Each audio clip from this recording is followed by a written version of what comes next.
Por primera vez tenemos que hablar de una supuesta buena noticia, creo, ¿no? Es una buena noticia, bueno, sí, porque en realidad sí. de febrero hasta abril lo que había pasado es que muchos trabajadores se habían sumado a pagar el impuesto a las ganancias. 105.000 trabajadores en blanco, relación de dependencia, habían empezado a pagar impuestos a las ganancias. El gobierno quiere que los que paguen impuestos a las ganancias sean apenas el 10% de los asalariados, pero esta masa había crecido en los últimos meses. Hoy a las 11:30 de la mañana en Casa Rosada va a estar el anuncio de elevar este piso no imponible a partir del cual pagás impuesto a las ganancias, este impuesto tan debatido, tan discutido que los trabajadores conocemos. Vamos a convocar, nosotros tenemos al profesor Ventura, pero vamos a convocar al profesor César Litvin, tributarista, uno de los que sabe mucho de este tema.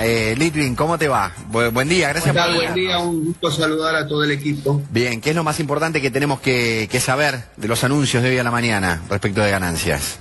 Y se ratifican los montos que están circulando desde anoche. Va a haber 3 categorías de asalariados. Los que ganen sueldo bruto menos de 275.000 pesos, que representa de bolsillo unos 228.000, no van a pagar impuesto a las ganancias ni por el salario ni por el aguinaldo.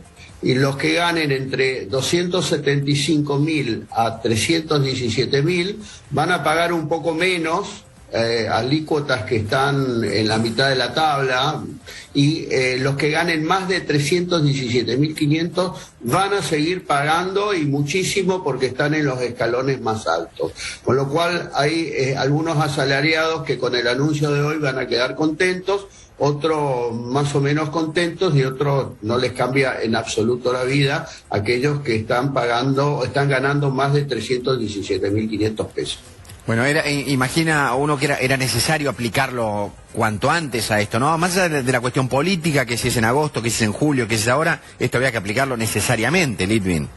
Esto era urgente porque la inflación lo que genera es un deterioro del bolsillo del trabajador de 2 formas. Primero, porque le cuesta más ir al sustento, le cuesta más el supermercado y mantener toda la familia. Y eso le resta capacidad económica para pagar el impuesto. Y por el otro lado, si los precios suben mucho y los salarios se van recomponiendo, siempre más tarde que temprano y siempre atrás de la inflación, esa recomposición salarial, si no aumenta estos mínimos, lo que genera es que gran parte de ese dinero va al bolsillo del Estado y no al bolsillo del trabajador. ¿Y qué va a pasar con el sueldo anual complementario, con el aguinaldo? Bueno, aquellos que ganan menos de 275.000 pesos brutos no van a pagar sobre el aguinaldo, y los que ganan más de 275.000 van a pagar plenamente sobre el aguinaldo. Litvin, esto es producto de subir el piso del impuesto a las ganancias a 275.000 o una suma cercana. ¿Qué pasa con el mínimo no imponible? Porque no lo están tocando, entonces los trabajadores, que ya estamos adentro del impuesto a las ganancias, pagamos cada vez mucho más de impuesto a las ganancias. Es así, Adrián, porque este tipo de medidas no solucionan, son analgésicos que curan el dolor un tiempito, pero cuando la inflación sigue generando estragos, lo que genera es que este tipo de medidas no alcanzan. Como bien decís, debería hacerse una modificación de absolutamente todas las deducciones de una persona, llámese mínimo no imponible, la deducción por carga de familia, cónyuges, hijos, etcétera, y de esa manera incluso los que empiezan a pagar impuestos no empiecen en los escalones más altos, que están cerca del 35%, sino que empiecen más cerca del 5%. No es lo mismo pagar un 5 que un 35%. Claro, ese es uno de los cuestionamientos que se hace, ¿no? Usted decía 3 franjas de trabajadores: el que no paga, el que paga un intermedio y el que paga completo. Entre el intermedio y el completo hay, si ganás 10 pesos más, 10 pesos menos, te cambia radicalmente la situación. Sí, claro, el que está en el segundo instancia, que paga un poco, pero empieza pagando en el 19%. Claro. Y el que paga mucho ya enseguida está cerca del 35%.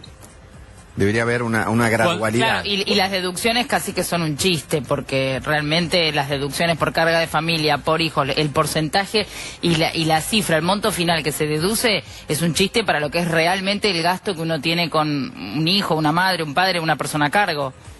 Sí, es así. Roxy, la verdad es que estas deducciones no reflejan bien el gasto de mantenimiento que tiene cada hijo, o cualquier otra carga de familia. Estos son montos que hay que debatir, montos mucho más significativos, porque el impuesto a las ganancias lo que tiene que gravar es aquel que tiene capacidad económica.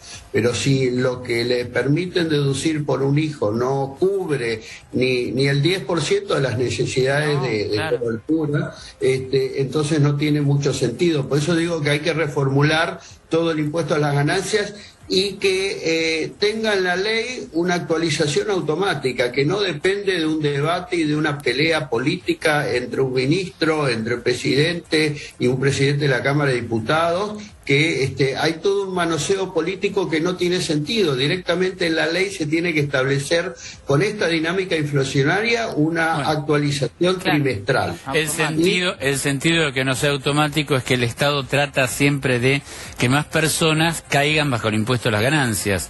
Es convertirse en un agujero negro que vaya atrapando a los ciudadanos. Litvin, dos preguntas muy breves.